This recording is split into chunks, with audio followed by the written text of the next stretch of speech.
सभी शिक्षक साथियों को मेरा नमस्कार। साथियों, आपका एक बार फिर से स्वागत है आपके ही अपने YouTube चैनल टेक्निकल मास साहब में। साथियों, आज इस वीडियो में हम दीक्षा TPD कोर्स 20 प्रारंभिक साक्षरता में आकलन कोर्स के आकलन भाग में पूछे गए सभी प्रश्नों को देखेंगे। आइए हम इस कोर्स को शुरू करते हैं। पहला प्रश्न है, ज्योति जी द्वारा जीत के लिए स्क्रीन पर कुछ अभिलेख दिए गए हैं, उन्हें ध्यान से पढ़िए। 24 फरवरी को दिया है। अपने आप किताब लेकर बैठता है, पढ़ी हुई सामग्री को समझता है, जैसे पढ़ी कहानी से जुड़ी अपनी ज़िंदगी की घटना साझा की, जैसा मीता और उसके दोस्तों के साथ हुआ था मीता और जादुई जूते में, वैसा मेरे साथ भी होता है। बहुत बार मेरे दोस्त मुझे चिढ़ाने लगते हैं। 3 मार्च को वह मात्राओं में अंतर समझने लगा है, जैसे ए और ई, अ और आ, उ और ऊ। 4 मार्च वह जैसा बोलता है वैसा ही लिख देता है, जैसे जानवरों के लिए उसने लिखा, हमें ऐसा नहीं करना चाहिए। तो यहाँ पर पहला ऑप्शन सही है। स्कूल के बाहर और भीतर अपनी पसंद की किताब को स्वयं चुनकर पढ़ने का प्रयास करते हैं। दूसरा, हिंदी की वर्णमाला के अक्षरों की आकृति और ध्वनि को पहचानते हैं। और तीसरा, अपने स्तर और पसंद के अनुसार कहानी, कविता, चित्र, पोस्टर आदि को आनंद के साथ पढ़कर अपनी प्रतिक्रिया व्यक्त करते हैं। तो यहाँ पर पहला, दूसरा और तीसरा ऑप्शन बिल्कुल सही है।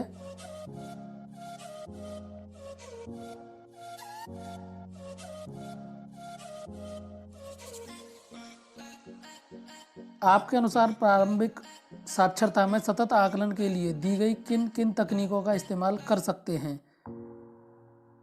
तो यहाँ पर अभिलेख, चेकलिस्ट, अवलोकन, कार्यपत्र, पोर्टफोलियो, काम के नमूने, इन सब का कर सकते हैं।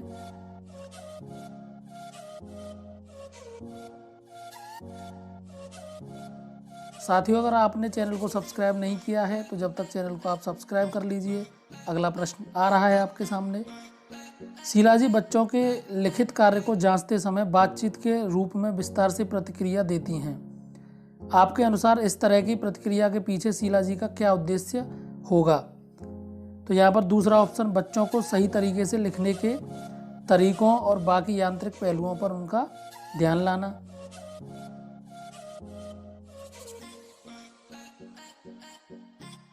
तीसरा ऑप्शन, बच्चों को उनकी कोशिशों के लिए प्रोत्साहन देना और लेख की बारीकियों पर उनका ध्यान लाना। और चौथा ऑप्शन, बच्चों की लिखने की ललक को बिना चोट पहुंचाए उनको लेख को बेहतर लिखने के लिए सुझाव दे पाना। तो यहाँ पर दूसरा, तीसरा और चौथा ऑप्शन सही है। श्यामलाल जी अपनी कक्षा में सब बच्चों का पोर्टफोलियो नियमित रूप से तैयार करते हैं। आपके अनुसार इन पोर्टफोलियो को वो कैसे बच्चों के आकलन के लिए इस्तेमाल कर पाएंगे? तो यहाँ पर पहला ऑप्शन, बच्चों की पढ़ने, सुनने, बोलने आदि क्षमताओं की पहचान व समझना। दूसरा ऑप्शन, बच्चों की अलग अलग भाषाई क्षमताओं में प्रगति देख पाना। और चौथा ऑप्शन, बच्चों की खुद के लक्ष्यों और सीखने की क्षमताओं को लेकर बनाई अपनी छवि को समझ पाना।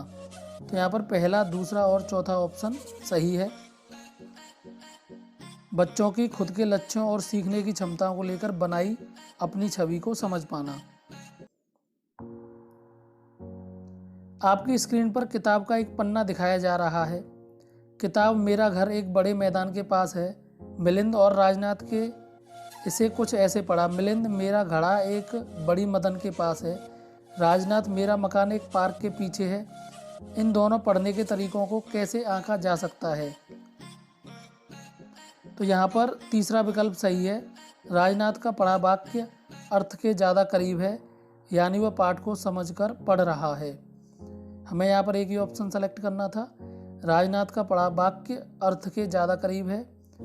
बिल्कुल शुरुआती कक्षा में आए बच्चों में भाषा संबंधी किन बिंदुओं का आकलन करना भाषा कक्षा की योजना बनाने में कारगर रह सकता है?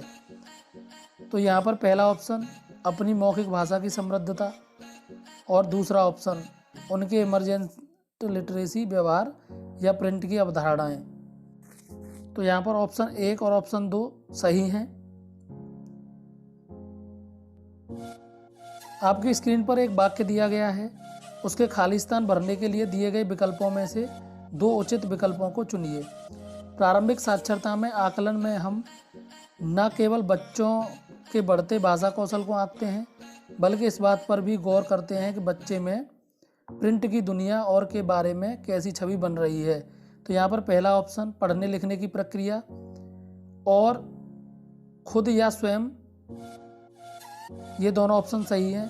प्रारंभिक साक्षरता में आकलन में हम न केवल बच्चों के बढ़ते भाषा कौशल को आंकते हैं, बल्कि इस बात पर भी गौर करते हैं कि बच्चे में